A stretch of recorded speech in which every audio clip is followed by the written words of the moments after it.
All right, so good morning to you all and welcome back. So today we're going to talk about stability of linear time invariant systems. And there are two ways in which we can discuss stability for linear time invariant system, for any systems rather, I would say. Okay, one is the concept of, so when we are talking about stability, then there are, again, I told you, there are two possible ways in which we discuss the stability.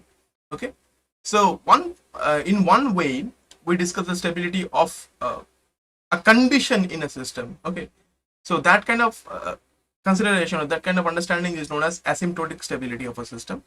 And sometimes we talk about the stability of the system as a whole. There is something called the bounded input bounded output stability of the system.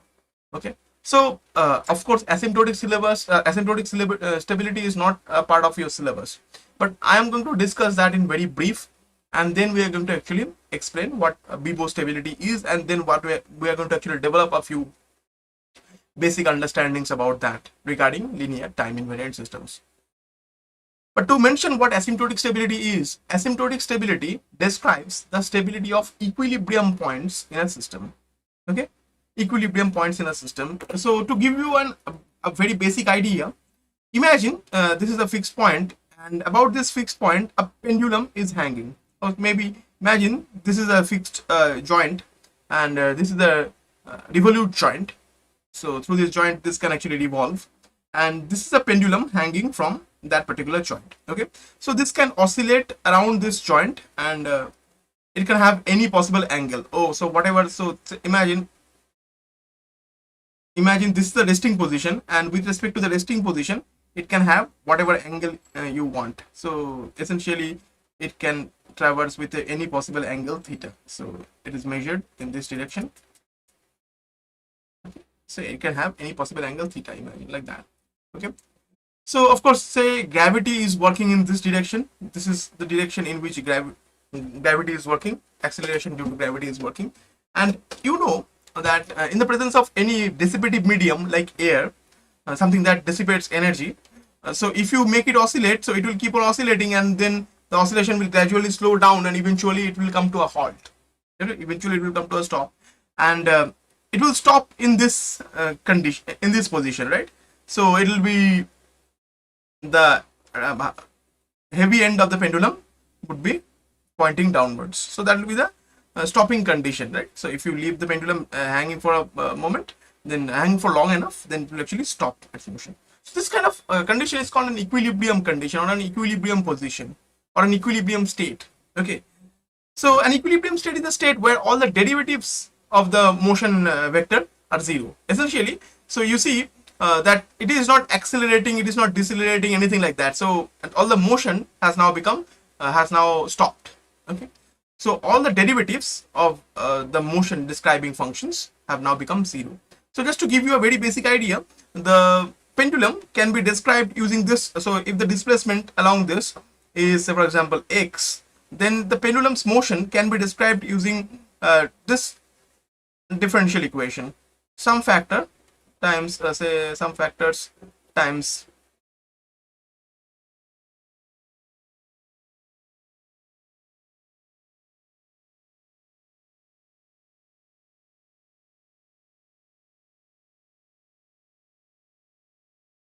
and some other functions. Okay, so that's kind of something called a damped harmonic oscillator, second order system. It's a very basic second order system, and this part of the description actually provides the damping. Okay, if there is no damping or there is no dissipative medium, something that is not wasting energy, this part won't be there. So only these two parts of the equation will be there. In any case, so if you solve this equation, you'll say if this is zero, you would see the solution is a sinusoid. If this part is non-zero, then you would see that the solution is a sinusoid but with a damping factor. We talked about those things in our last class, and we're going to explain these things elaborately.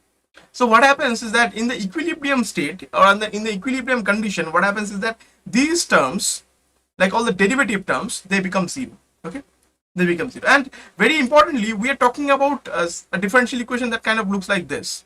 Okay, so what we are doing, we are not giving it any forcing function, we are not giving it any continuous input, but instead we are probably, what we are doing, we are probably giving it some initial condition and then releasing it from that initial condition. So this differential equation is describing something called an autonomous system. Okay, when this kind of differential equations have a zero in the right hand side, so there is no explicit function on time, so there is no forcing function, there is no input. Okay, everything is based on the initial conditions, then this is called an autonomous system.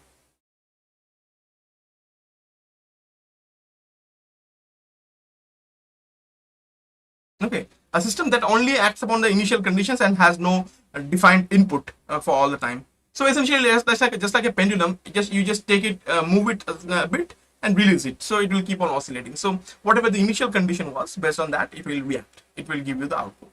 Okay, and eventually it will come to a halt. It will come to a halt, and there won't be any acceleration. There won't be any velocity associated in the x direction, at least.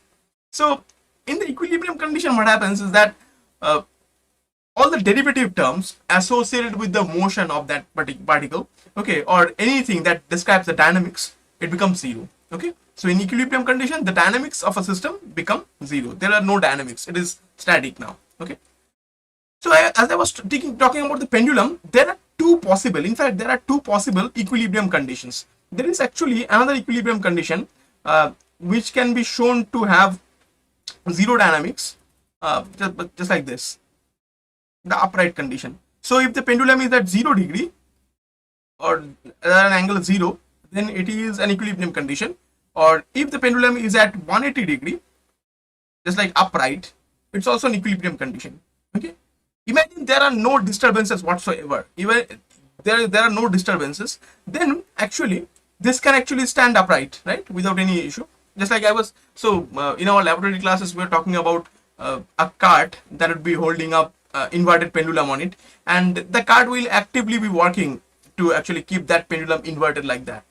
Okay, we talked about that because the thing is, we are assuming that there are no disturbances, but even if there is a very tiny bit disturbance, this will actually fall over, right? This will actually fall over. But this is actually one equilibrium condition. This is one equilibrium condition where it can stay fixed with all these becoming zero. What I mean, if I draw a picture, it might be a little bit better to understand. Okay, so you might have studied this in your school levels. Okay, in your school level. So this is kind of a mountain terrain that probably I have drawn like that. You have to understand that it's probably a mountain terrain. Okay, and now under that, imagine a particle, small particle. Okay, small particle or some object like that, very sphery object, something that does not interact with anything else except for the slope of the mountain. The gravity is once again working in this direction. Okay, so you can rest a particle here, or we could rest a particle here. You could rest a particle here, here, here, here, here, here. You see, why am I talking about these particular points in this picture? Because these are all equilibrium points. If you think very closely, you can see that these are the points where I can actually rest a particle, and the particle will not actually move or change its condition, change its state, unless it is otherwise excited from outside. But if I keep a particle somewhere like here, okay, if I put a particle here, then I don't have to do anything. The moment I release the particle, it will start moving. Okay, so this is not an equilibrium condition, this is not an equilibrium position, but all the positions that I have denoted with yellow are equilibrium positions. The positions where I can actually keep the particle without making them move, right? But all these equilibrium positions are not the same. Okay, they are not the same. They're not identical. Notice very carefully is that think about this equilibrium position. Think about this one. If the particle is in this equilibrium position, and if I give it a gentle nudge, okay, if I just move it slightly, okay, give it a gentle nudge like this one. So if I give it an initial condition, okay, move it slightly from its equilibrium condition. So the particle is here, and if I slightly move it in this direction or in this direction, whatever the direction, what's going to be the fate of the particle here in this terrain? What is going to be the fate of the particle? So if I slightly move this particle, so what's going to happen is that this particle will keep on moving in this direction and this direction, and slowly it will come to a halt and it will stop back here again, right? It will come back and stop back here again where it started from. right? That's simple to understand.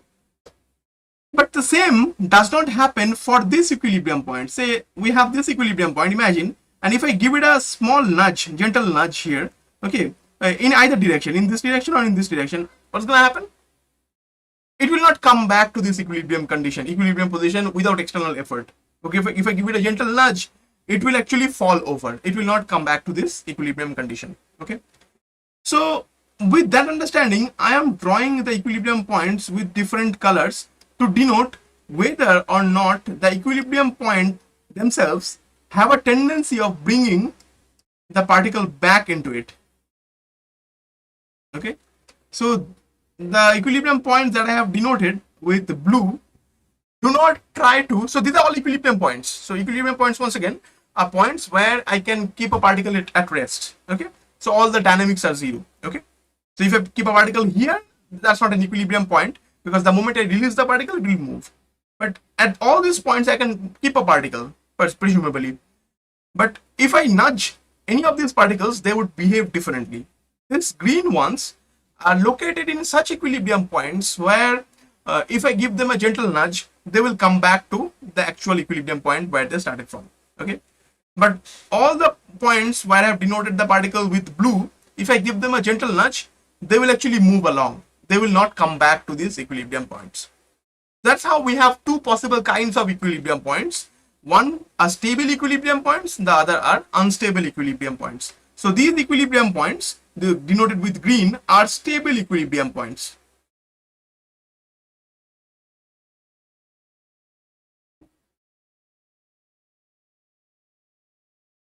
And these points that I have denoted with blue are unstable equilibrium points.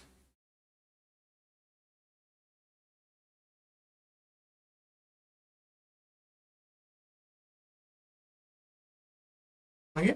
And of course, equilibrium points are those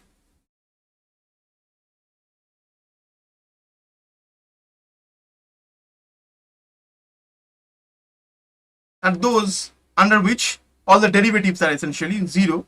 So essentially all the derivatives, like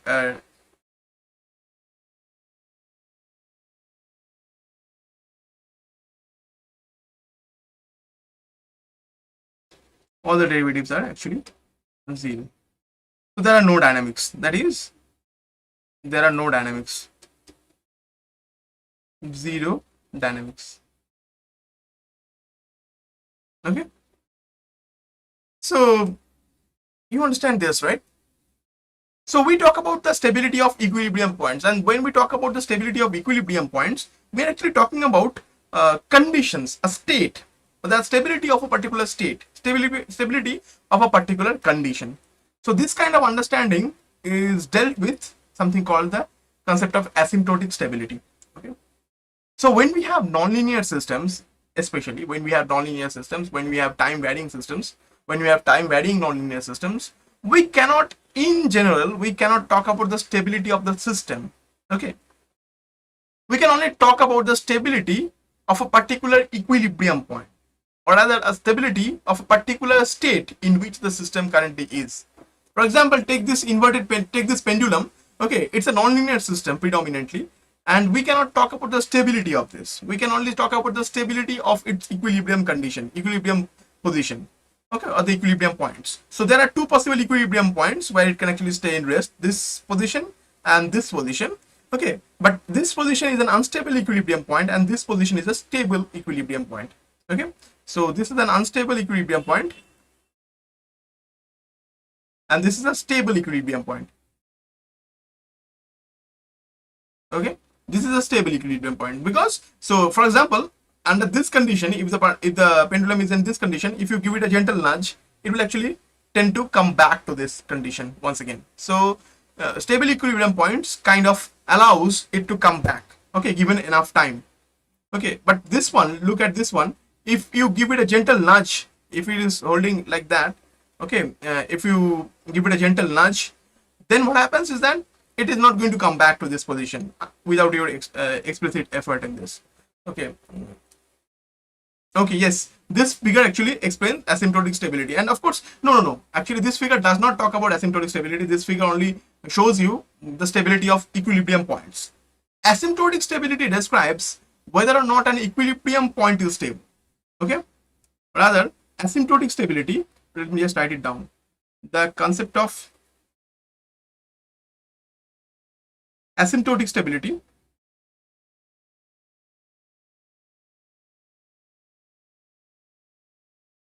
deals with describing of course mathematically the stability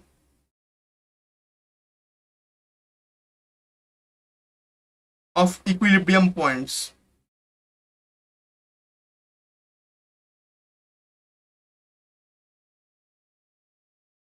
in a system. Okay, so when we talk about the stability of equilibrium points in a system, we deal with it using the concept of asymptotic stability. But keep in mind, as the concept of asymptotic stability in general does not talk about the stability of the system as a whole. And in fact, we cannot often we cannot talk about the stability of the system as a whole if the system is a nonlinear system, if the system is a time varying system, if the system is a time varying nonlinear system. In general, we cannot talk about the stability of the system as a whole. Okay, we can only talk about the asymptotic stability of equilibrium points. That's how this thing is, right? So this picture is not actually describing asymptotic stability. It is actually showing you the stability of equilibrium points, or giving you an example where I can depict the stability of equilibrium points. That some equilibrium points are stable, some equilibrium points are unstable, and there are some equilibrium points which are just in between. Okay, neither stable nor unstable. Again, we can discuss that in a different class altogether. But yeah, so we don't talk about asymptotic stability because we don't deal with nonlinear systems and time varying systems in this course. Okay, just keep in mind, concept of asymptotic stability is a mathematical set of ways in which you can actually describe the stability of equilibrium points. Okay, and it is especially used for nonlinear systems. Okay, just keep in mind the concept of asymptotic stability, it is not used to describe the stability of a system as a whole.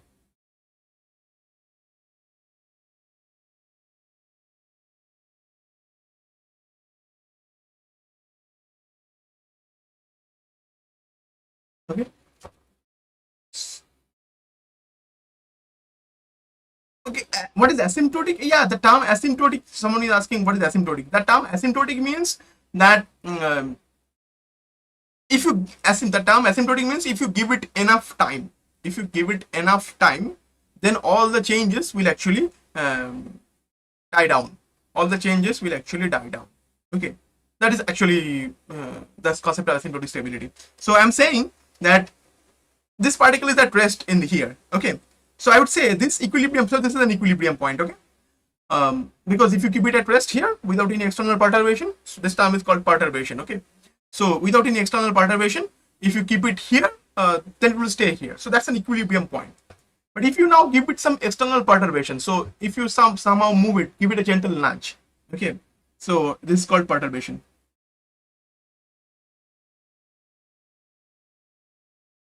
Okay, a gentle nudge.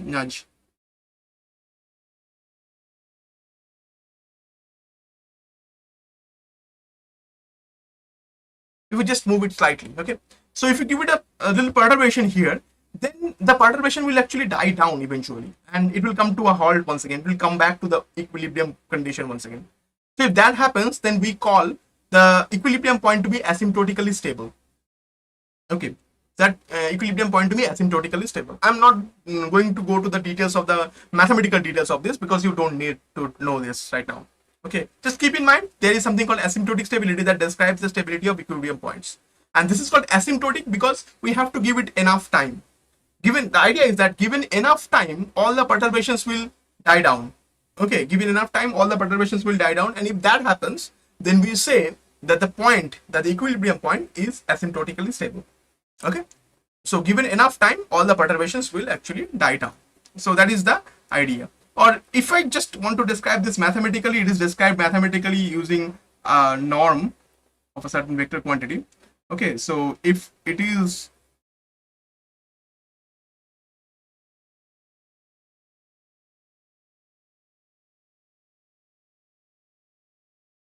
so this is kind of the mathematical formulation. So it is saying that this is the equilibrium state. This is the equilibrium state. It is a state vector actually. I'm going to explain what state vectors are in a later class. Okay, we're going to talk about state space analysis later on. So this is the equilibrium state, and this is a perturbed state. The idea is that a system is asymptotically stable if the perturbed state eventually reaches the equilibrium state given enough time. Okay, that's kind of the mathematical formulation. If this happens, then we say that the system is then the equilibrium point is asymptotically stable. Equilibrium point is asymptotically stable. Okay, so that's kind of the mathematics behind it. So the very idea is that if you have a particle at an equilibrium point, or if you have an equilibrium state, and if you perturb the state, so if you slightly move the state like that, and if it comes back, see, I'm giving you a very physical understanding here, because I'm not going to deal with the mathematics here, because I'm not talking about the mathematics here, because you don't need to understand that right now.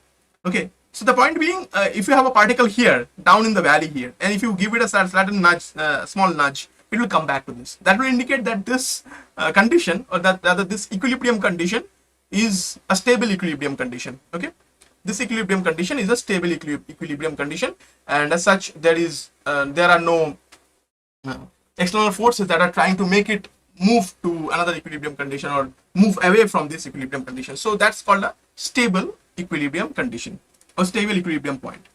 And this is an unstable equilibrium point. If you just give it a gentle nudge, it will actually fall from that point. Okay, so that is an unstable equilibrium point, and this will not tend to zero basically. Okay, if you start from a very perturbed state, or if you just give it a gentle nudge, it will not come back. Okay, thing is, we are not going to talk about asymptotic stability in this course. We are only talking about bounded input, bounded output stability. Okay, but the concept of asymptotic stability is very important in describing nonlinear systems, especially because for those kind of systems, nonlinear time invariant or nonlinear time variant systems, or simply time variant systems, or simply nonlinear systems, describing the stability of the system as a whole might not be a feasible option often. Okay, it might not be a feasible option often. That's why we often talk about the stability of the equilibrium points in the system. Okay, anyway, so that's kind of the deal here. So we do talk about BIBO stability, or bounded input, bounded output stability. All right, so we just talk about bounded input, bounded output stability.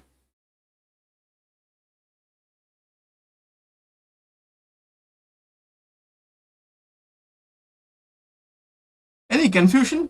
Do you have any confusion regarding what I just stated here?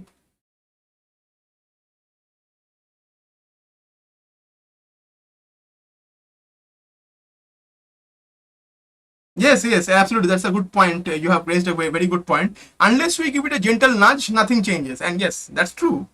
That's why these points are equilibrium points. The equilibrium points are defined this way, that the derivatives are zero essentially. So unless you give it an external nudge here, okay, external nudge and gentle force here, like mean the force is not going to be applied all the time. You just need to give it an initial condition, that gentle force, gentle nudge. The technical term is perturbation. Perturbation means giving it some initial condition other than the exact value of the equilibrium point. So it is at an equilibrium point, slightly moving it around, very slightly, ever so slightly moving it around. Just like this pendulum. Okay, take this, slightly move it and release it. Okay, you are not applying any force to it. Actually, you are giving it an initial condition. That is what it is describing. Unless you actually give it some other initial conditions, there are no perturbations. So they are all at rest. Okay, so that's why they are called equilibrium points. Now, if you give them a gentle nudge, slightly move them around, then you will see different behaviors. All these green points, they will behave in a way that they will come back. Okay, they will try to come back at least.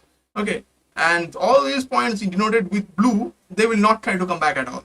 So these equilibrium points are unstable, and these equilibrium points are stable. Okay, so that's kind of the stability of equilibrium points in general.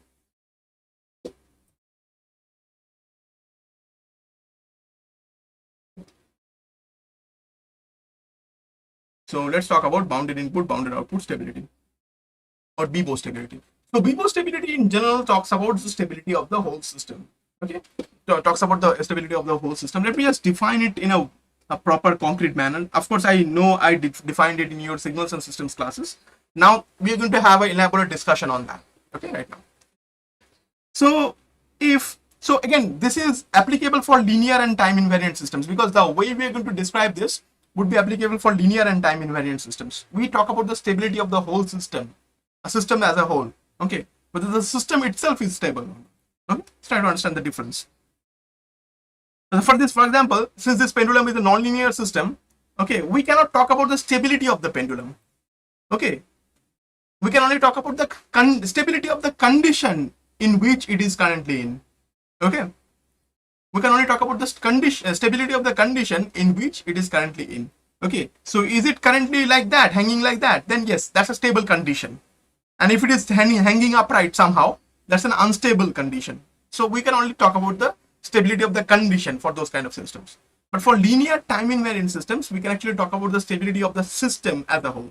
Okay, so BIBO stability talks about the stability of the system as a whole.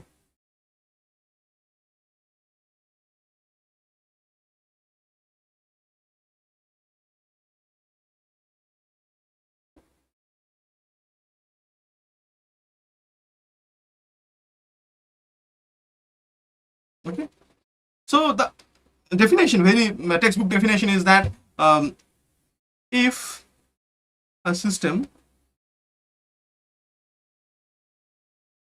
produces a bounded output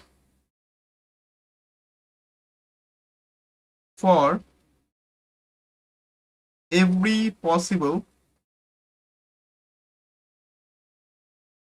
Okay, the thing is, we use the concept of asymptotic stability for describing the stability of different configurations of nonlinear systems and time variant systems and nonlinear time variant systems. Okay, we use this for those kind of things. Okay, but the concept of asymptotic stability can also be used for linear systems as well. Okay, because sooner or later you shall find out that if a linear system is BIBO stable, then all the equilibrium points in it are also asymptotically stable. So BIBO stability is a kind of a broader concept, or rather a bigger idea. Okay, if a system is BIBO stable, non-linear, linear, whatever, if you can somehow prove that a system is BIBO stable, then all the equilibrium points in it are also going to be asymptotically stable. Okay, so BIBO stability is kind of a greater concept of stability.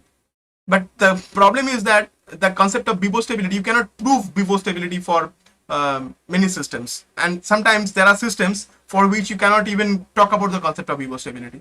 But if you can talk about concept of BIBO stability, it is always preferred that you talk about the BIBO stability of the system, because that describes the stability of the system as a whole. But sometimes we cannot talk about that either at all. So when we cannot talk about the concept of BIBO stability for systems, okay, then we talk about the asymptotic stability of different states in the system. Okay, just like that, this pendulum, we cannot talk about whether or not this pendulum is stable or unstable. Okay, there are two equilibrium points. There are two conditions under which the pendulum can stay at rest: this downward state and this upright state. Okay, if you don't give any external perturbation. Okay, but this upright state is an unstable equilibrium point. This state is unstable. I'm saying that pendulum is not unstable. I'm saying that this state in which the pendulum might be, like this upright condition, this upright condition is unstable. This condition is unstable. You see, this equilibrium condition. Okay, so if it is standing like that, then that condition itself is unstable, because a very minute perturbation, okay, the calculation is even a single atom hitting it will actually make it fall. Okay, imagine something like that. So the point being, a very small perturbation will actually eventually make it fall. So that equilibrium condition is unstable. So the configuration is unstable. But if it is hanging like that, then that configuration is stable, just like the pendulum here. Okay, this configuration is stable, because even if you give it a gentle nudge, okay, even if it moves slightly, it will actually eventually come back and rest in that condition once again. So that equilibrium state is stable. So what we are saying, for nonlinear systems, we cannot describe the stability of the system as a whole, but instead we can talk about the stability of different conditions inside the system, like under different conditions, like what is the current configuration of the system and is that configuration stable? What is the current state of the system and is that state a stable state or an unstable state? So that is something we can describe using the concept of asymptotic stability. Okay, we don't talk about the stability of the system. And the reason why you might ask now a very simple question, why don't we talk about the stability of the system?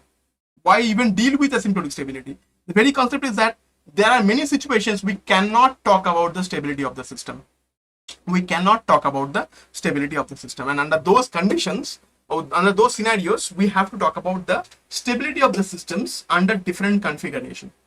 So we talk about the condition of stability of different configurations, and that is dealt with the concept of asymptotic stability. The name of the mathematician and also control engineer and one famous person associated with this is A.M. Lyapunov. And sometimes this is known as Lyapunov stability as well. Okay, stable in the sense of Lyapunov, unstable in the sense of Lyapunov. So A.M. Lyapunov, you might search his name, and if you ever do a higher degree with control systems engineering, you would definitely hear his name and study these methods. But keep in mind, in general, when we talk about stability of nonlinear systems, we talk about asymptotic stability in general, usually, because usually nonlinear systems do not exhibit a global stable or global unstable property. Usually they don't. Okay, so bounded input, bounded output stability is known as something called a concept of global stability.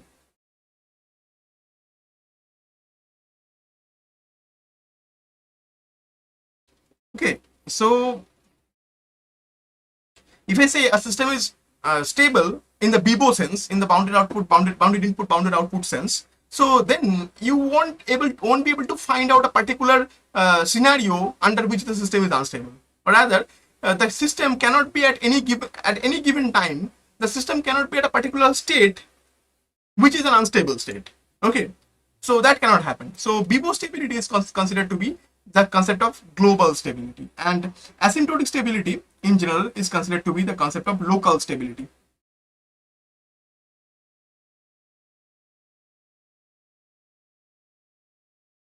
So if a system is globally stable, then all local points are stable, and if a system is somewhere locally unstable, then the system is globally unstable in general sense. Okay, forget about asymptotic stability for the moment. Okay, I just gave you a brief discussion on that so that you actually know that there are other ways in which people describe stability. Just for that information, I described asymptotic stability. Don't worry if you don't understand any of this, because you don't have to understand any of this. Okay, but now you have to understand global stability. So, and concept of global stability in the BIBO sense, in the bounded input, bounded output sense, states that if a system is okay, what English? If a system produces,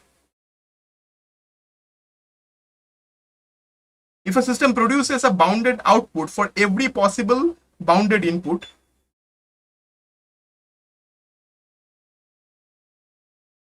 then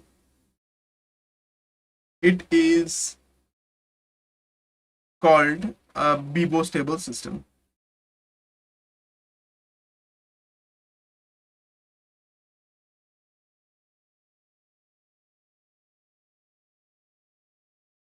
Or a globally stable system.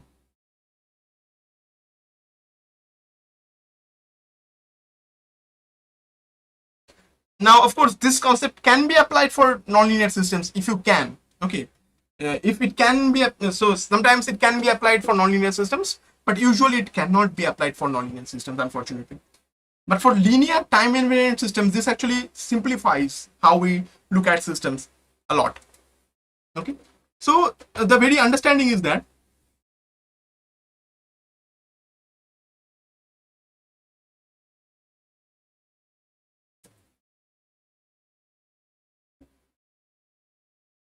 okay, so it's not all right. The very understanding is that if I have a system, okay, and that is taking certain inputs and giving me certain outputs, and say let me denote the inputs as xt and let me denote the output as yt. Okay, and let's say the impulse response of the system is denoted with GT. We know that the output of the system can be calculated as a convolution of the input signal and the impulse response. So GT convolved with XT. Okay, and mathematically speaking, that is this equation.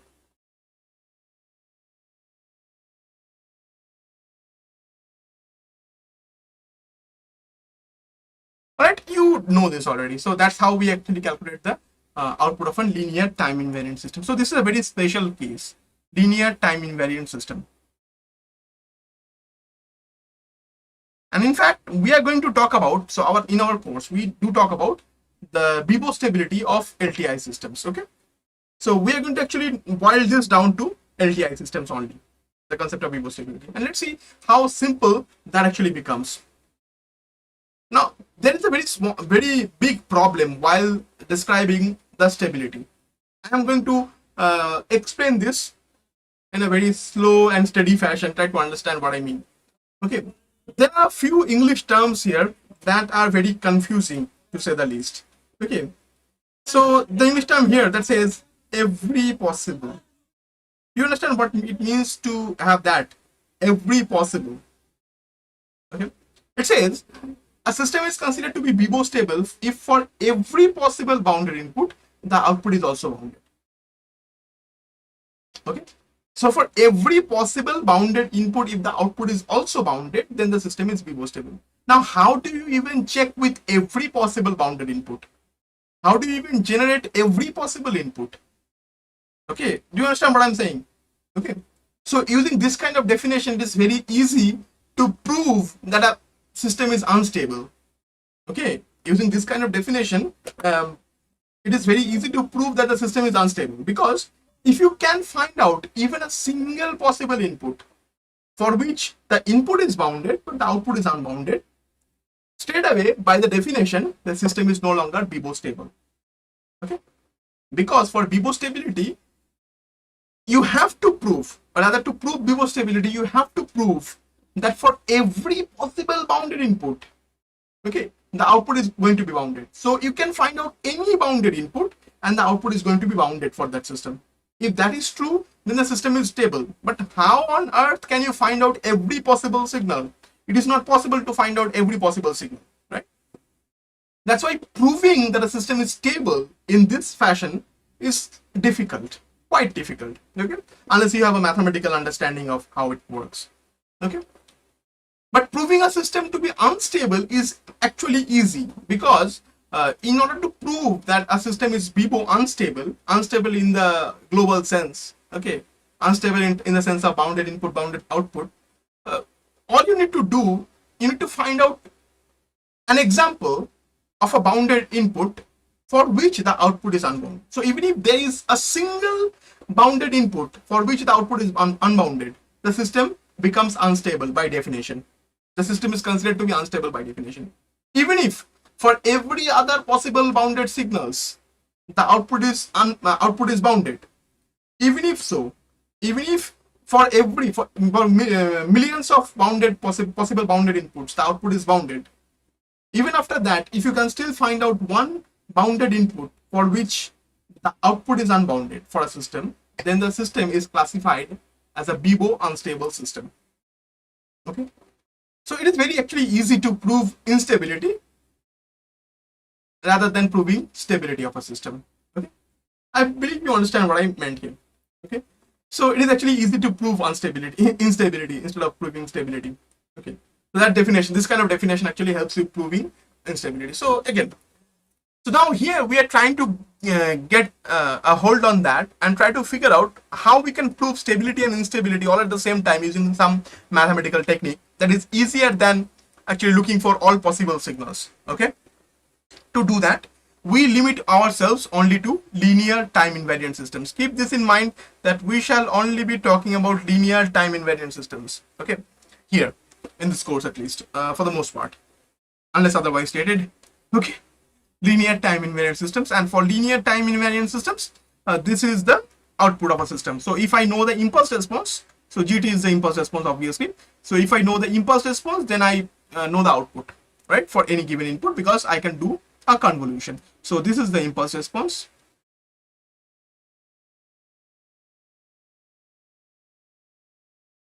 And this is the input. And this is the output. This very mathematical operation, the convolution operation, provides you a way of calculating the output, right? Now, I want to check for every possible bounded input, okay? But before I do that, a very small mathematical premiere is in order, okay? Very small mathematical discussion is in order, okay? Let's draw something, okay? And I shall try my best to draw this. No, bad drawing.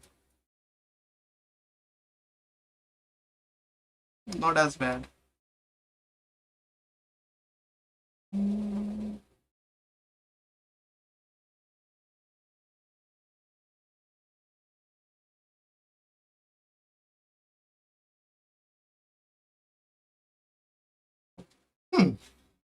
Nice.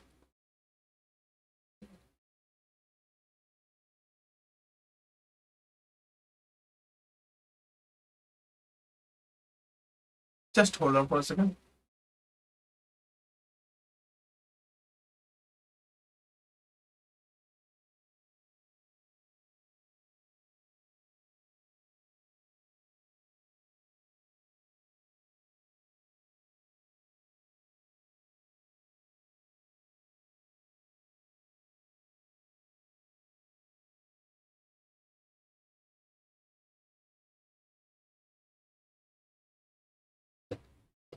All right. So let me just draw this and keep this right down. Okay, for the moment, let's keep this. Hold on. Make it a different ink. I'm trying to explain something very crucial here, which shall be evident shortly. Okay. So let's say this is a function. Okay, this is a function. Let's say this is like ft. Okay, we're talking mathematics here right now. Okay, this is of course the t-axis, and this is whatever, right? And you want to do this integration, right? Integration from any given limit to any given limit. So say for example integration from this limit. So this is limit a, and say up to this limit, say limit b. Okay, integration from that limit to that limit. So what you are doing this integration from a to b on ft and dt. All right, so that is the integration you are doing. So what do you really calculate through this integration? What is this integration supposed to give you? What is this supposed to give you actually? You of course know, right, that this is actually going to give you the area under the curve. But there is a catch. What is the catch? That the area under the curve, which is above the time axis or above the horizontal axis, are positive, but that are below the horizontal axis are considered to be negative. You understand that, right? I hope you understand that. So let me just use a different ink. So you know that the area, so the point being the area that appears above this, so area here of this area, these are positive areas. Bad area, bad area. All right, so these are all the positive areas. All right, these are all the positive areas, and these are negative areas, right? This is a positive area, this is a negative area, a teensy bit, but yeah, negative nonetheless. This is a positive area. Okay, all right. So what is the total area? So for the, in order to calculate the total area, we have to calculate the area here. We have to calculate the area here, and that's going to be a positive area. We have to calculate the area here, that's going to be a negative area. Area here, negative area. Area here, a positive area. area there, a positive area, and also a positive area here. Okay, so there are positive areas and negative areas like that. All right. So of course, if the totality of negative area is more than the sum of the positive areas, then the result is ultimately negative. Ultimately negative. So let's put a mod here. If I put a mod here on this, what am I calculating? Actually, I take these positive areas, subtract the negative areas, and then if the ultimate answer is negative, I just get rid of the negative sign. That is what this is actually denoting. Okay. Now I'm drawing a same picture but slightly in a different way. So tell me, which one has higher area? Now I am calculating the same thing in a slightly different way. Say I bring this, I am calculating on the same thing from the same limits, okay. Now instead of calculating the integration like that, I am doing the integration on this thing.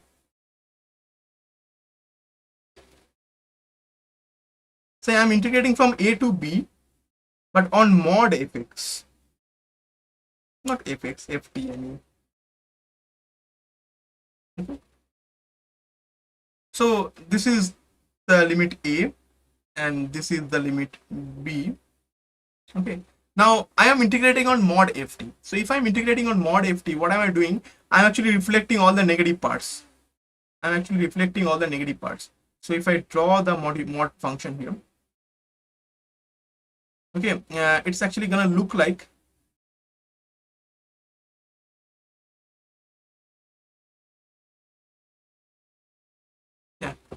like that. All the negative parts will get reflected back. And now if I calculate the area, all those areas are actually going to be positives, right? So this is going to be a positive part,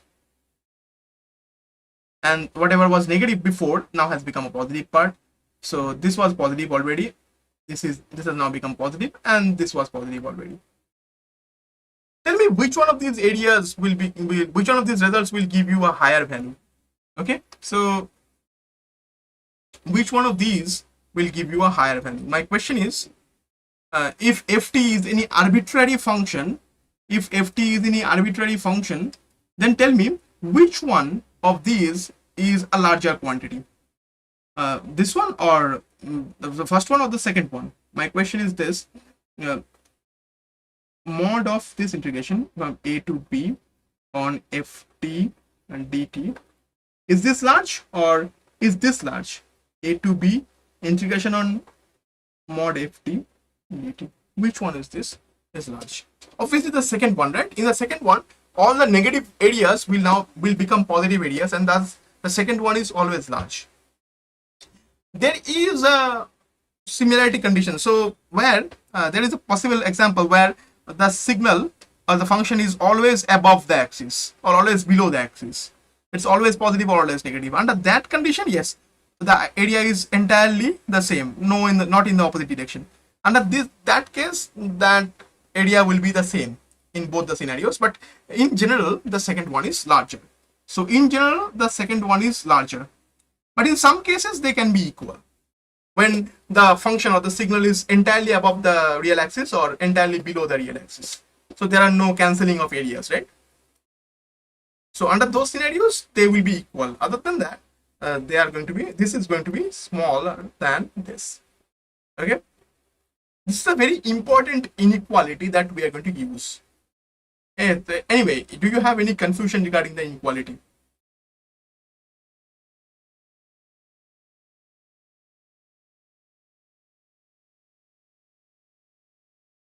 I'll give just 1 minute to actually give me any question regarding this inequality.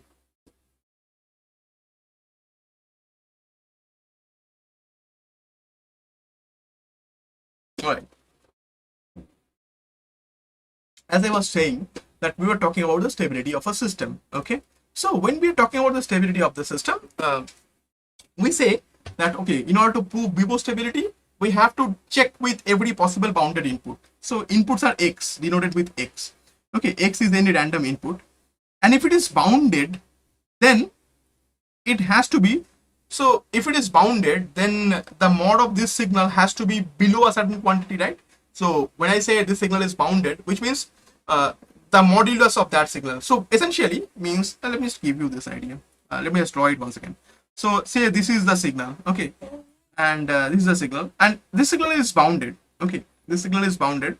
So you see that there is an upper bound and there is a lower bound. Okay? There is an upper bound and the lower bound, and say the lower bound is, say, for example, -5, the upper bound is 3, let's say, okay. So this is xt for the moment, say. So I would say that xt is bounded between these values, say, let's say, get rid of the equal to sign, say bounded between 3 and -5.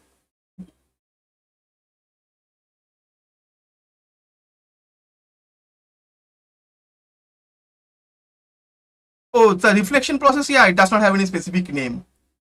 Okay. Anyway, so this is the condition, right? So the signal is always between -5 and 3. Then, so instead of writing this limit like this, so we can actually simplify writing this very simply like this. You see, the mod of xt is less than 5. That is what we are saying.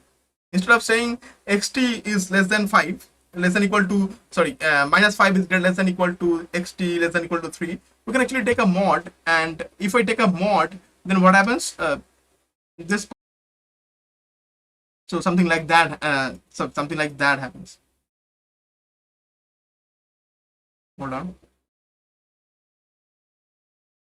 And that actually again goes like this. So you see that -5 will become +5, and as such the mod will happen to be, yes, the 3 has been consumed by the 5. You see, if I take the mod, this -5 will become +5, and that +5 will be the new upper limit there in the mod. Okay. Just like that, say if I have another signal for which these are the limits, say for example this is 10 and this is, say for example, 2, then I would say mod xt is less than equal to 10. So the lower limit has been consumed. So whatever is the less one has been consumed essentially. You see that that is the definition here. Okay, as for the pictures, right? So whatever is the higher value in terms of magnitude gives you the ultimate bound on the signal. Okay.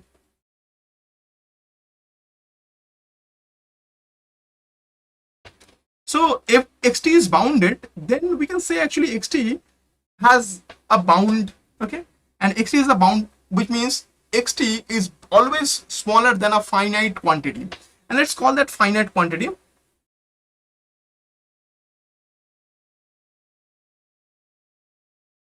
What mod value will be high, greater than, no, not greater than 5.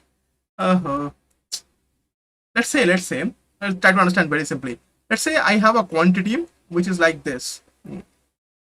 It is always greater than -5, less than 3. What about mod x? I mean, you should know these things already. What about mod x? Okay, you will see that mod x is always going to be less than equal to 5. Okay, because the minimum that you can assume for x is -5, and for that mod x is going to be +5. But you cannot assume -6 as the value of this. Okay, if you could assume -6 as the value of this, then this condition would be violated. So the minimum that you could assume this for this is -5, and as such, mod of x is 5 in that case. So x is going to be smaller than 5, no matter what you consider here. So that's an example here. Okay, similarly, let me give you another example. So if this is, say for example, 5, and this is, say for example, 10. Okay, this, sorry, not 10, say this is 2, something like a small quantity, then mod x is going to be once again less than 5. Okay, you can verify this very easily with your simple calculations here. And let's say this is again -2, and this is 5. The same thing happens here. In general, if a less than equal to x less than equal to b, then mod x is less than equal to whatever is the maximum of mod a and mod b. Did it? Okay, I did not have enough space. Just hold on.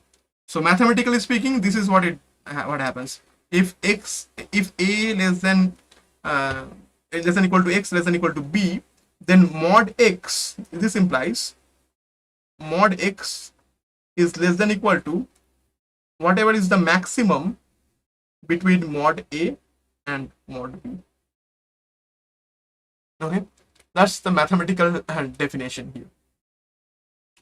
Okay, so just keep that in mind. So if the signal xt has a lower bound of a and upper bound of b, then we can always say that this signal has an upper bound of b if I take the mod of whatever, some upper bound here, right? So it should be less than a finite quantity. Okay, it should be less than a finite quantity, and let's call that finite quantity to be something like m. M is a finite quantity. Okay, m is a finite quantity. Okay, it should always be smaller than a finite quantity. And very importantly, you can say that if I say that xt is less than equal to 2, then I can obviously say xt is less than 3, because 3 is because 2 is strictly less than 3, and that's why we can actually write this. This would imply this. Okay, so very simple understanding. With very simple understanding, this kind of definition tells me that xt is bounded. So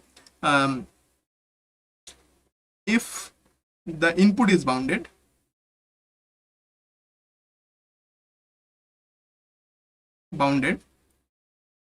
then mod of xt must be finite, less than a finite quantity. Okay, less than a finite quantity. So I can actually have a bound on that. Okay, that's called a bounded signal. So this is how we define bounded signals. So we are saying that the output must also be bounded. The output must also be bounded, right? But what is the output?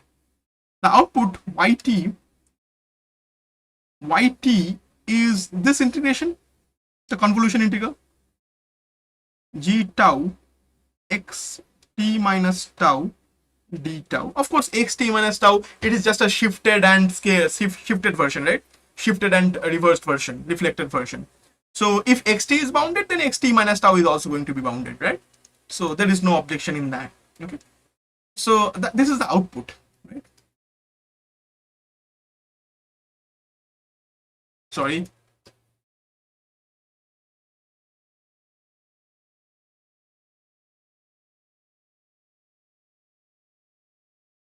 The output is this, right? And if that is so, then we can actually check whether or not it is bounded, right? So let's calculate the mod of the output, right? We are checking the bound on this. Okay, so then what is the mod of this? And therefore, the mod of yt. What is the mod of yt? Mod of yt is, of course, this integral, and of course the mod of this integral, I mean.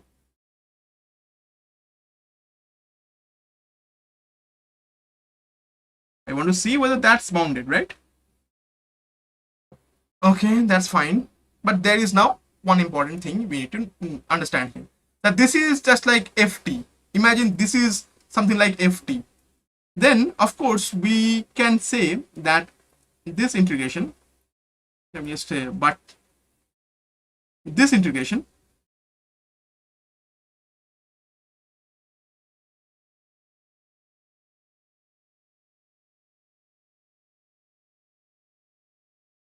is always smaller than or equal to this integration.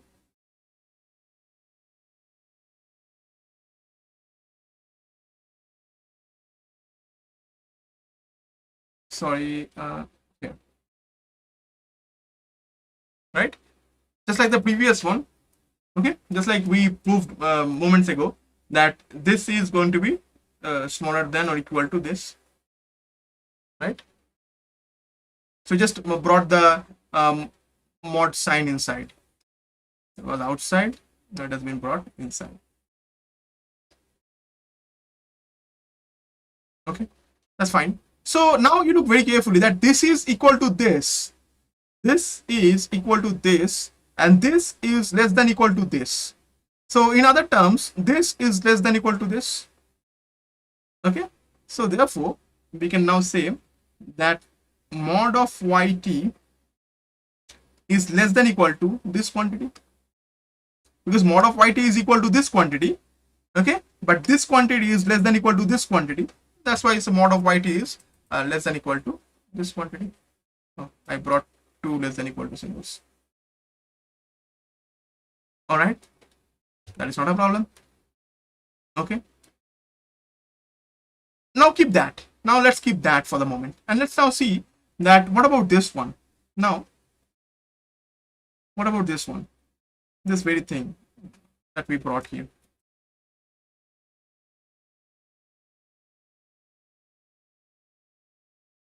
Now look at that. We already know about numbers, right? So it is like x and y having a mod, and that simply is mod x mod y. That's true for complex numbers, and that's why this is true for real numbers as well. Okay, x, y, they can be complex signals as well, not a problem. Okay, this is true, and I am not going to prove that because that is a standard fact you people already know. But I'm saying that this is mod g tau, and this is mod x t minus tau d tau. Okay, so we just split the mod here like that. Okay, not a problem again. But now notice carefully that, look at this one. But we know that this thing is less than or less than, always less than m, right? We do know that, right? That we know that this thing is always less than m. Rather, sorry, I mean this thing is always less than m, because by definition, right, we said the input is bounded. So if the input is bounded, then any shifted version of it is also bounded. Okay, time shifted, time reflected version of it is also bounded with a certain upper bound. Okay, so this is also bounded. So that is something we can write. Right? Then if that is true, then on the very next line, I can actually multiply both sides with the same quantity. Look, notice very carefully what I'm doing. Okay, but we know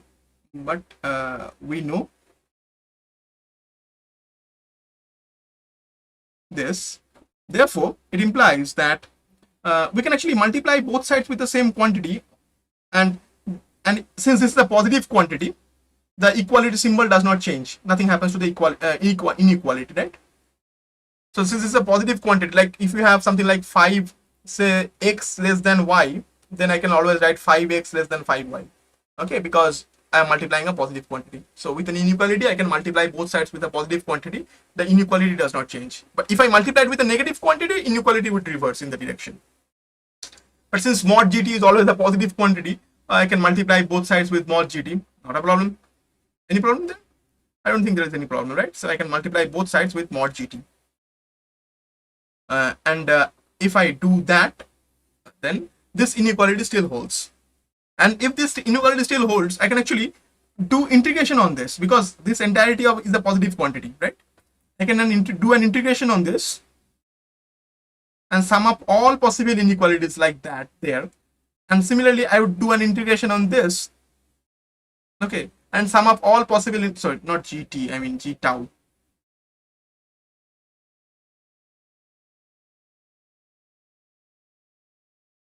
And sum up all possible inequalities there, and this inequality would still hold.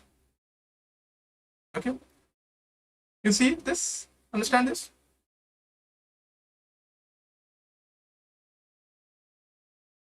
But since m is a constant, this can be, this part, the right hand part, is equal to just m times this integration.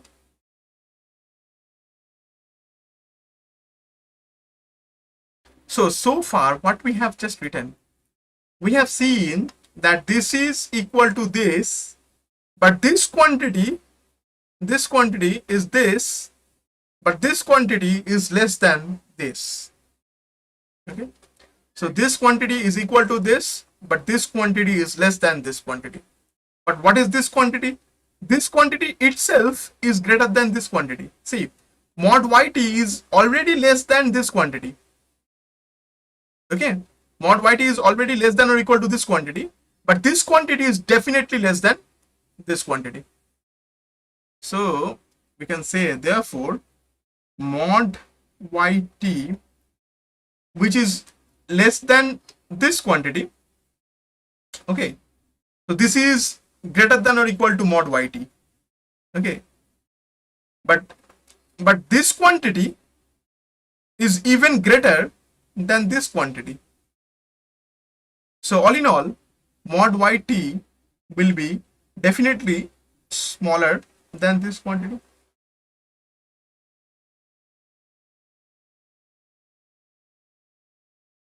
Okay. So all in all, mod yt has to definitely be a smaller quantity. So understood, I guess. So we started with a bounded input, and we are calculating the bounds on y, and we have to prove the condition under which yt is also bounded. So therefore, in order for mod yt to be bounded,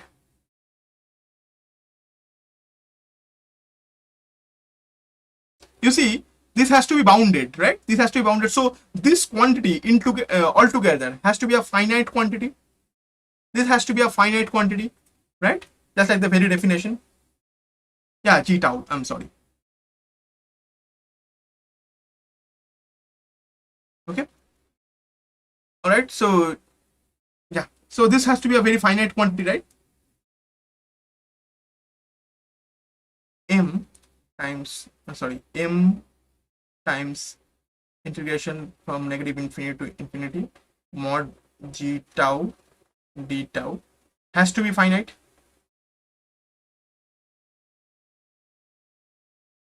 Okay, because that's the very definition of boundedness. So this has to be less than a finite quantity. So whatever is on the right hand side has to be a finite quantity. So this thing has to be a finite quantity in order for this to qualify as a bounded quantity. So this has to be finite. So therefore, m integration from negative infinity to infinity mod g tau d tau is finite. Okay, of course m is a finite quantity, so only a finite quantity multiplied with a finite quantity is finite, right? If you multiply a finite quantity with an infinite quantity, the result is infinite. So this implies that this integration must be finite. G tau must be finite.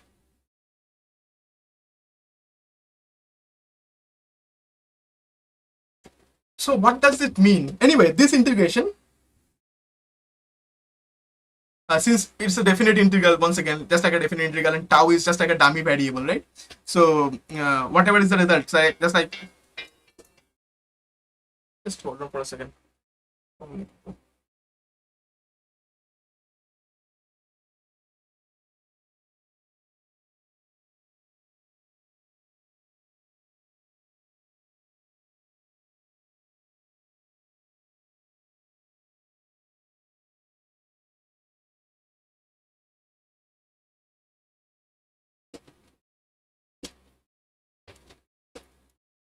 Okay, so you understand what I'm saying. So the point being, since it's a definite integral, say if I say fx dx, and that's gonna be just the same as integration from a to b fz dz. Okay, it does not matter. Ultimately, we're going to substitute the variables.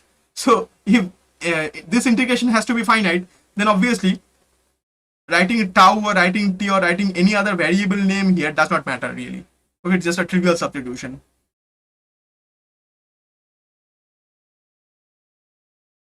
They mean the same thing. This integration and this integration have the same result. Okay, because just like that, keep this in mind.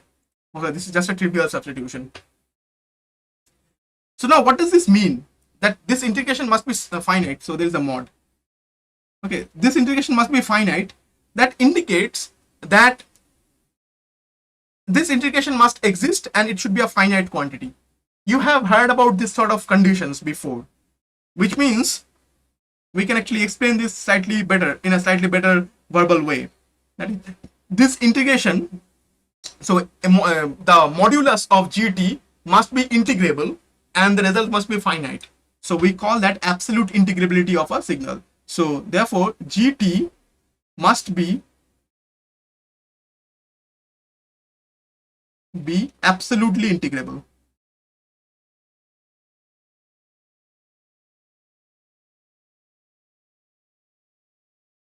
So if GT is absolutely integrable, like absolutely integrable means that is integration of GT from negative infinity to positive infinity, integration of mod GT must be finite, must exist and be a finite quantity.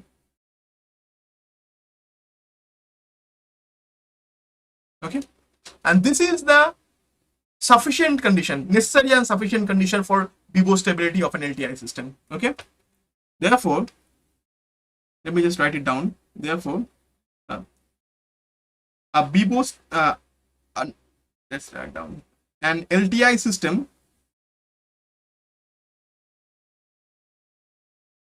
is Bibo stable if and only if its impulse response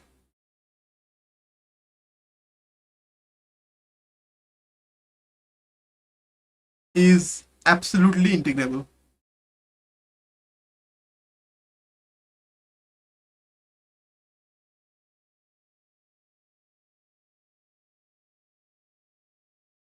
Okay, its impulse response is absolutely integrable.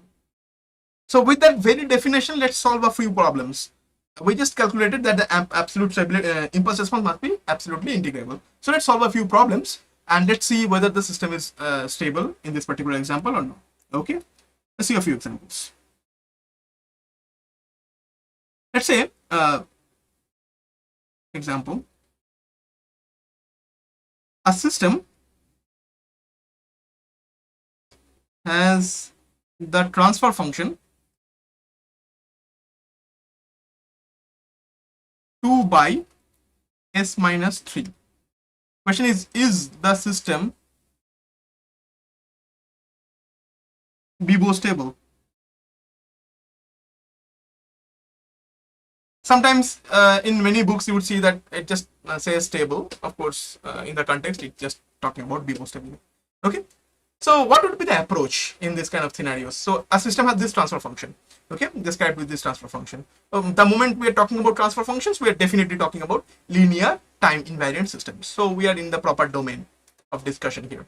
So the question is the system stable, Bibo stable? How would I know? I don't have to check it with every possible input. Do I? No, I don't have to check it with every possible input. All I need to talk about is the impulse response, right? So I know that the impulse response of this system, so answer, so the impulse response of the system can be calculated by calculating an inverse Laplace transform on the transfer function. So I have the transfer function and calculate the inverse Laplace transform. Okay, so here in this scenario, this is going to be 2 divided by s minus t, inverse Laplace transform of that. And what is that? That's going to be 2 e to the power 3t dt, sorry, 3t ut. Okay, so we have just calculated the impulse response. Now for stability, we have to do an impulse, take the mod of this and to integrate this. We have to do integration on this from negative infinity to positive infinity. And if that turns out to be a finite quantity, the system is stable. If that turns out to be an infinite quantity, the system is unstable. Okay, got it? So let's take that. Let's take the mod on G, integrate it with respect to t from negative infinity to positive infinity. Okay, let's calculate that. So from minus infinity to plus infinity, we are calculating this integral 2 e to the power 3t ut and then of course dt. Now notice very carefully that ut, because of this ut, the lower limit actually gets truncated. So it becomes 0 to infinity instead. Okay, because beyond that it is 0. Okay, and 2, since it's a constant, positive constant can go outside, and since whatever is there inside e to the power 3t, it is always positive, so I can just get rid of the mod sign as well. So it is e to the power 3t dt. Okay, so the result all in all is 2 and the result is e to the power 3t divided by 3. So I can get rid of that, pull that outside. So 2 by 3, and it's e to the power 3t. The limits are from 0 to infinity. And now if you put the upper limit as infinity, you see that there is a positive quantity here, and e to the power infinity actually will take it to infinity. So this integration does not converge, and this integration actually goes to infinity. So this is not a finite quantity. So this system is Bibo unstable. Therefore, the system is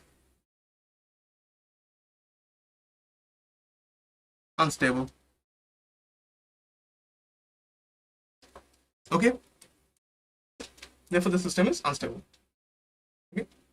So if you can calculate the impulse response, and if you can calculate this integral, then we can actually check whether the system is stable or not. Okay. So again, to just repeat what I said, is that an LTI system is Bibo stable if and only if IFF. It is that is how it's mathematically written. Okay, IFF means if and only if its impulse response is absolutely integrable. So this is a necessary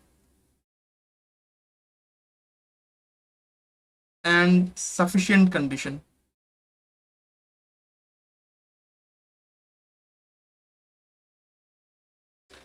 I am not going to explain what necessary and sufficient conditions means. I am going to explain that in a future class. But for the moment, try to understand, if this condition is violated, system is unstable. If this condition is satisfied, system is stable. As simple as that. Okay, this is what this necessary and sufficient telling you. Okay, just try to understand that if this condition is satisfied, which means if the impulse response is absolutely integrable, then the system is stable, globally stable, Bibo stable. Okay, and if this integration is diverging, if this integration does not exist, going to infinity, then the system is unstable.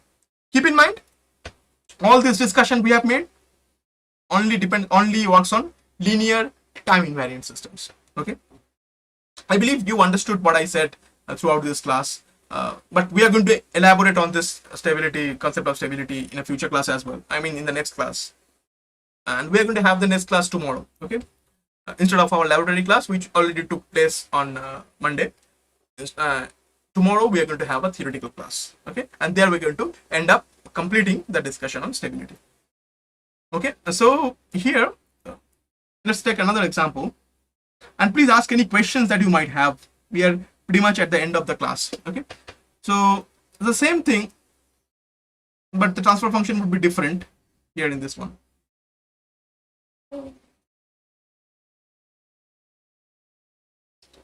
So now the transfer function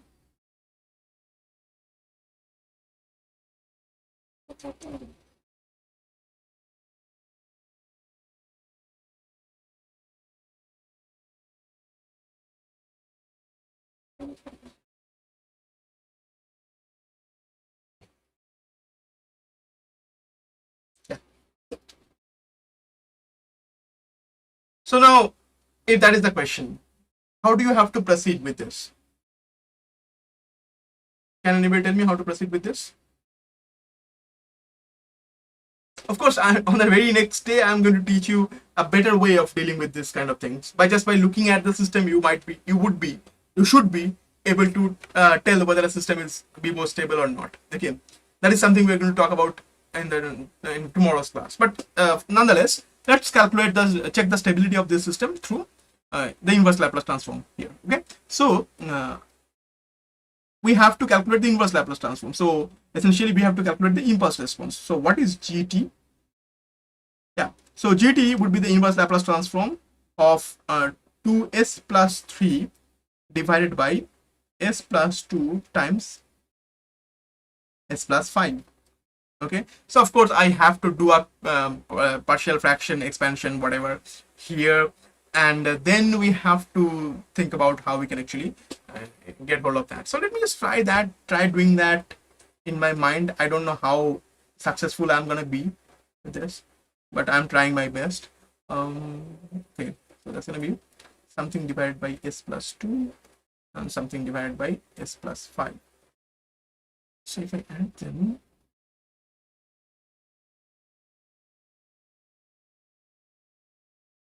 hold on, so that's gonna be s plus 7. Unfortunate problem.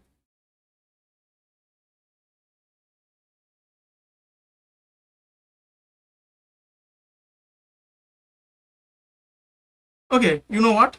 Let's make this simple for me. Okay, I'm not going to write 3 here. Let's make this simple for me because I don't want to do all that calculation with A, B, etc. right now. Okay, or maybe you know what? Maybe do that. Okay, we have time left. Let's say that this is A and this is B. Why not? It's not going to be a very simple, very difficult thing. I'm just doing the rough calculation here and then we're going to skip that. So S plus 5 plus B times S plus 2. I believe you know all this calculation pretty well. So in order to calculate this, so this is an identity, okay? So put S equal to minus 2 and that way A times 3 is going to be minus 4 plus 3. Okay. So I put S equal to minus 2, that becomes A times 3 becomes minus 4 plus 3. That's going to be minus 1. So A is minus 1 by 3. Okay, and let's put S equal to minus 5. That's going to make this one 0 and this one is going to be B times minus 3 and that's going to be equal to minus 10 plus 3.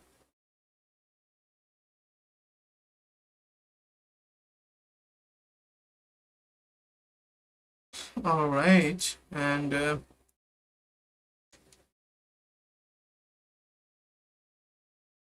that is going to make this B equal to minus, not minus, 7 by 3. Okay, not a problem. So this actually becomes minus 1 by 3 and this actually becomes 7 by 3. Okay, my bad. Not a problem. So we can actually work it out. Rough calculation. Let's keep this in the side. Right. So we have successfully calculated that. Yes, thankfully one of you have already calculated that. You are pretty fast. Thank you.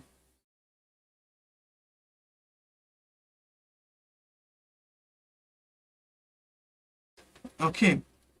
Okay. Now, but you will see soon that you won't be able to calculate the integral, unfortunately. I'm going to teach you how to actually deal with that kind of problem here as well. So this is minus 1 by 3 e to the power minus 2t ut, and this is plus 7 by 3 e to the power minus 5t ut. Okay, you can take the ut common out of this, so that's going to be whatever. So this is minus 1 by 3 e to the power minus 2t plus 7 by 3 e to the power minus 5t ut. And now you have to check this. So this integration, you have to check whether this is bounded or not. You have to check whether this is bounded or not. Very importantly, you have to understand, you don't have to calculate the exact value of this. No one told you to calculate the exact value of this. The only thing that you have to check whether this is finite or not. Okay, and to do that you don't have to calculate the exact value. You just need to check whether this is finite, and if you can somehow do that, this is just absolutely fine. Okay, so we are just doing that. We won't be able to calculate the value of this, to be very honest here. Okay, we won't be able to calculate the value of this that easily. Okay, we can calculate the exact value, but I'm not going to put the effort. Okay, and so let's do the integration. Of course, the lower limit will become 0 because of ut, so get rid of the ut in the first place. So 1 by 3 e to the power minus 2t plus 7 by 3 e to the power minus 5t mod. Okay, and now there is something called a triangle inequality. That is something we are going to put, because right now here we cannot actually do the integration. Very unfortunate. We can actually cannot do the integration right now. Okay, you can say, one of you are saying finite, but how did you do the integration? Did you solve the integration, or did you just get rid of the mod? You cannot get rid of the mod. Okay, sometimes it's going to be negative, sometimes it's going to be positive, and accordingly you have to calculate the value. This is going to be a very cumbersome result. Okay, but we can use something called a triangle inequality, which says that if I have two functions like ft and gt, okay, mod of that is always going to be less than the individual mod ft plus gt, or equal to rather. So this is called a triangle inequality, and this is like the third side of a triangle. Okay, this is something like a third side of a triangle, and this is the first side, and this is the second side. Take any triangle, and the sum of any two sides is always going to be greater than the third side. Take any two sides essentially. Okay, and they can be equal if the triangle itself is a line actually. Okay, so sum of any two sides is greater than or equal to at most the third side. Okay, so that's called a triangle inequality, and we are going to apply the triangle inequality in this picture. Okay, in this one. So that's called triangle inequality. Just keep this in mind.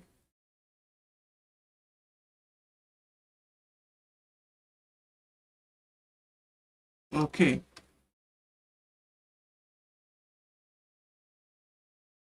And we are going to use this triangle inequality in this configuration, in this scenario. What I mean is that I'm going to look at this and say, now this very integration, or rather forget the integration, this very thing must be less than or equal to this very thing.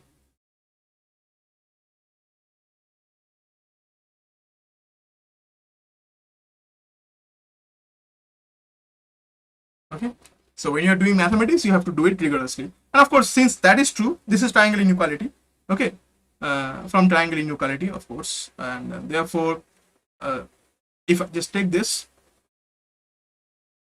paste this once again, then obviously this integral will have the same effect on that.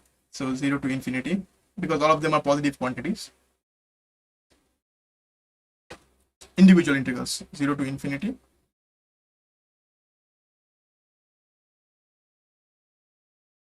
dt here, and 0 to infinity dt here. Okay, so that is something we actually calculated. Okay, and of course from this we can actually this is something that the right hand side here is now equal to, right hand side is now equal to 1 by 3 mod of that, so essentially 0 to infinity e to the power minus 2t dt, and plus 7 by 3 integration from 0 to infinity e to the power minus 5t dt. Okay,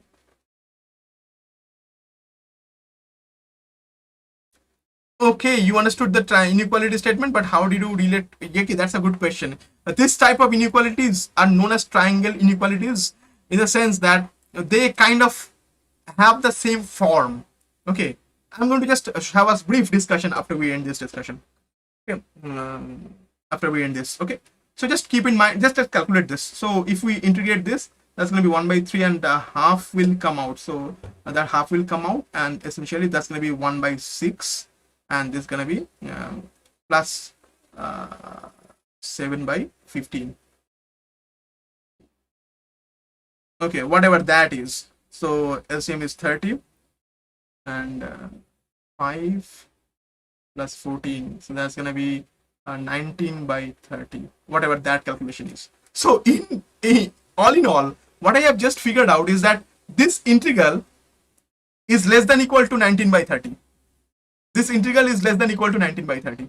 Okay, so what we just figured out is that this integral is less than equal to 19 by 30, which indicates that this integral is bounded. See, we did not calculate the exact value, we just calculated an upper bound on this, and as long as we can show that there is an upper bound on this, then we are just fine, right? Therefore we just write that mod of that, which is equal to this, and we just figured out that this has to be less than or equal to 19 by 30, then this is definitely an upper bound of this, so this is bounded, finite. So therefore this is finite.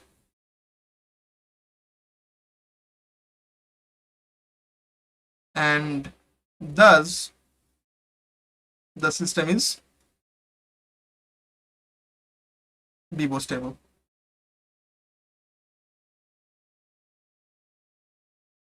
Okay, I think you got this. So you don't have to calculate the exact value always. You just have to show that the integral is finite, and that's it. Any way possible. Okay, so as an exercise, might try to do this.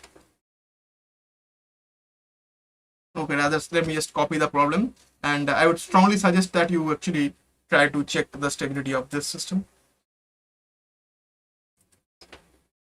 What am I doing?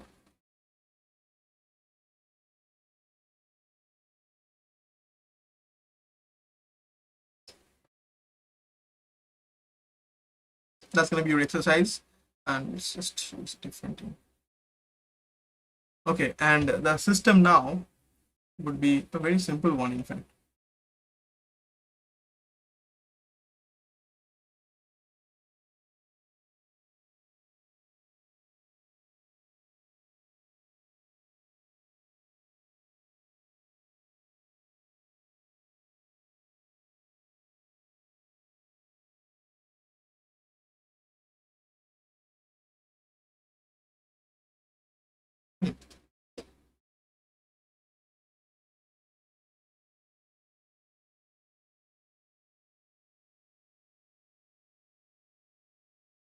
Okay, not a problem. Or rather, let me just put it in a proper form, factorized form, so it will be easier. Okay. Yes, actually, by checking the ROC, we can actually check whether the system is bounded or not, and that is something we're going to talk in the next class, very next class. Yes, you probably caught the correct point here. Okay, we actually check the region of convergence properly, and based on that understanding, by looking at this, we can actually say whether the system is stable or not. But for the moment, the very idea, whatever we're going to derive tomorrow in the next class, will be entirely based on this, the very condition that the impulse response must be bounded, based on that. Okay, so just do that as an exercise, maybe a homework. Okay.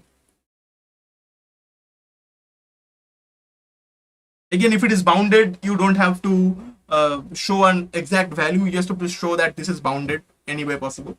And if it is unbounded, just show that it goes to infinity. Okay. As I was saying, that the triangle inequality, if you draw a triangle, the idea is that if you draw, you know that triangle inequality, that's a fundamental theorem, right? And there is no, I don't want to prove that triangle inequality here. But for the moment, I would assume that this is a valid assumption. Okay, triangle inequality holds. Okay, so this is a point. This is another point. This is another point. Let's say this is point number 1. This is point number 2, and this is point number 3. Okay, so these are the 3 points, and let's draw the complex plane here.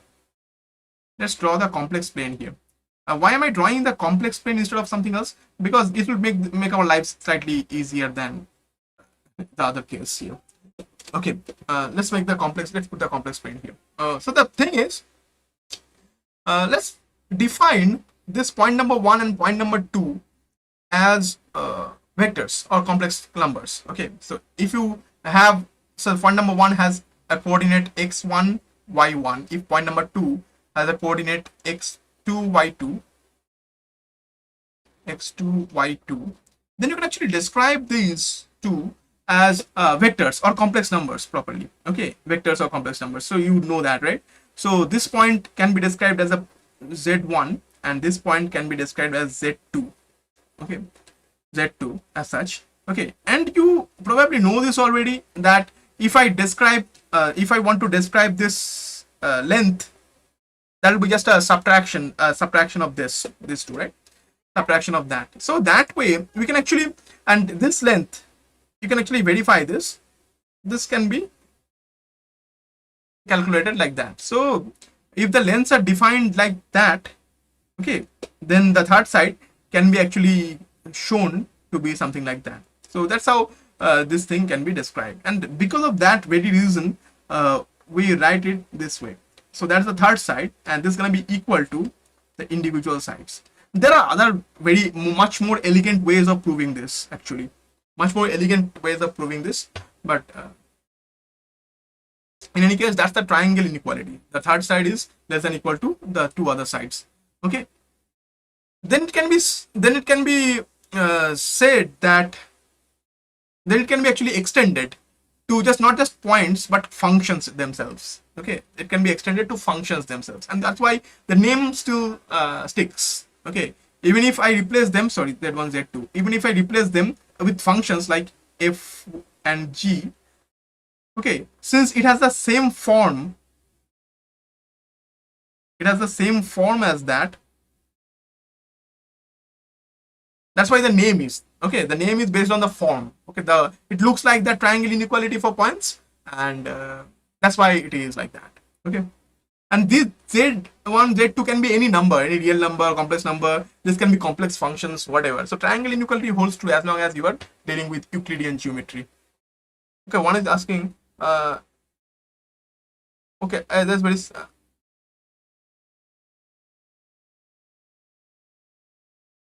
I don't understand your question.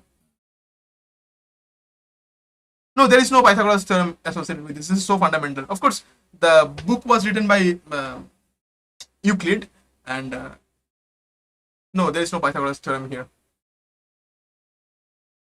This is much more fundamental than that. Okay, so you're asking, I don't know what you're asking. Are you talking about the system S by S? I don't understand.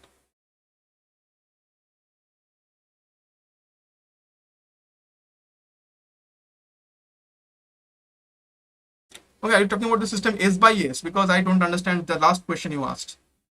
I really don't understand what you're saying. Can you just rephrase your question before we leave? Otherwise, you can just call me up and ask me what question you wanted to ask. But you can actually ask in the next class.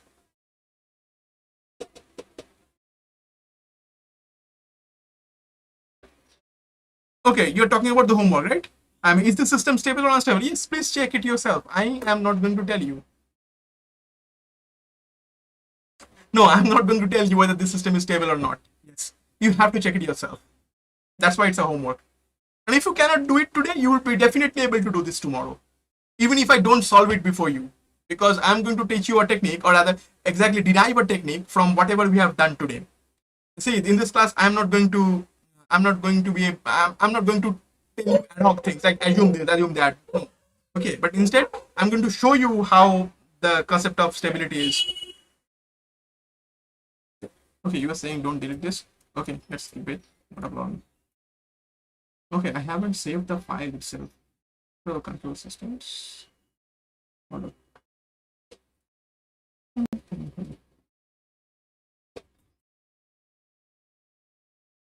All right. All right. So, so you're saying it's a stable system, but let me break the news to you. It's not a stable system. It's an unstable system. It's an unstable system. Okay, and you will see why. The moment you try to solve this, you will see. Okay. All right. I will see you in the next one. But try to check why or how it is unstable. Okay. But if you cannot still cannot solve this, you will be definitely, let me give you, there is a 100% guarantee that you'll be able to solve this tomorrow. Okay. I won't solve this for you, but you'll be able to solve this tomorrow because we're going to learn that important technique. All right. So that's the end of today's discussion. I will see you tomorrow.